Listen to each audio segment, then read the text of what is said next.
Aujourd'hui, nous allons revoir comment trouver les facteurs communs des polynômes.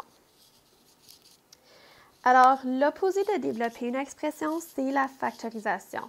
Fait que la factorisation nous permet de transformer une expression mathématique en un produit. Donc, une expression mathématique, ça peut être une somme ou une différence, par exemple. Et comme on peut voir ici, on peut voir que quand on factorise, on vient vers nos binômes qui se multiplient. Et lorsqu'on développe, on fait l'arc-en-ciel ou on fait pied et on obtient notre trinôme. Alors, pour commencer, on va apprendre la factorisation par facteur commun. Donc, parfois, tous les termes d'un polynôme partagent un facteur commun autre que 1, puis la factorisation par facteur commun peut être utilisée pour ces polynômes. Okay? Fait qu'on va trouver le plus grand facteur commun, fait que le PGFC du polynôme. On va écrire le PGFC en tant que premier facteur, puis on va diviser, okay? Super important, on va diviser chaque terme du polynôme par ce PGFC pour obtenir le deuxième facteur. Fait qu'ici, nous avons 8x au carré moins 7x. Mon PGFC, c'est x. Parce que mon facteur commun entre 8x au carré et moins 7x, c'est simplement x. Donc là, je vais faire 8x au carré divisé par x. Il me reste 8x. Et ensuite, je vais faire moins 7x divisé par x, qui me donne moins 7. Fait que là, j'ai factorisé utilisant le facteur commun. Maintenant, on va faire la factorisation par regroupement.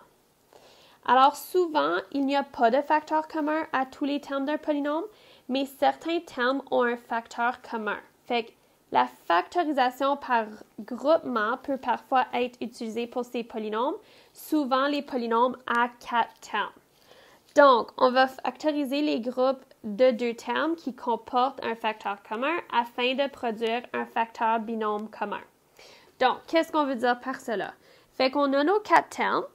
On va séparer en 2 ici, comme cela. Puis, on va faire le facteur commun des 2 premiers termes et on va faire le facteur commun des 2 derniers termes.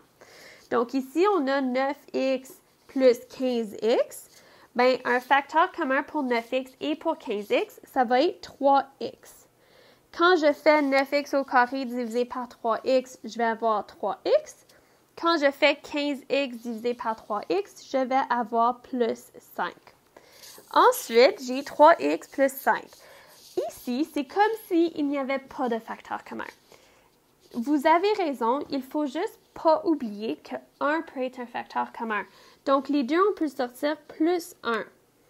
Donc, il va nous rester 3x plus 5. Remarquez que dans mes parenthèses, j'ai 3x plus 5. Donc, je vais mettre 3x plus 5 en évidence. Donc, je vais faire comme facteur commun entre les deux termes. Je vais faire 3x plus 5. Ce qui me reste, lorsque je cache ici ces deux-ci, je vois qu'il me reste le 3x plus 1. Donc, je vais multiplier le 3x plus 5 par 3x plus 1. Et j'ai pu factoriser par regroupement. Alors, essayons les deux exemples suivants. Alors, on va factoriser avec facteur commun ou par regroupement. Donc, le premier exemple ici, on va factoriser par facteur commun. C'est quoi le facteur commun entre 6x plus 3? Ça va être 3. Donc, je vais mettre 3 en évidence. J'ai 6x divisé par 3 qui me donne 2x. Et j'ai 3 divisé par 3 qui me donne plus 1. Donc, j'ai factorisé ce polynôme. Ensuite, pour mon deuxième exemple, je vais séparer en 2 parce que je remarque que j'ai 4 termes dans mon polynôme.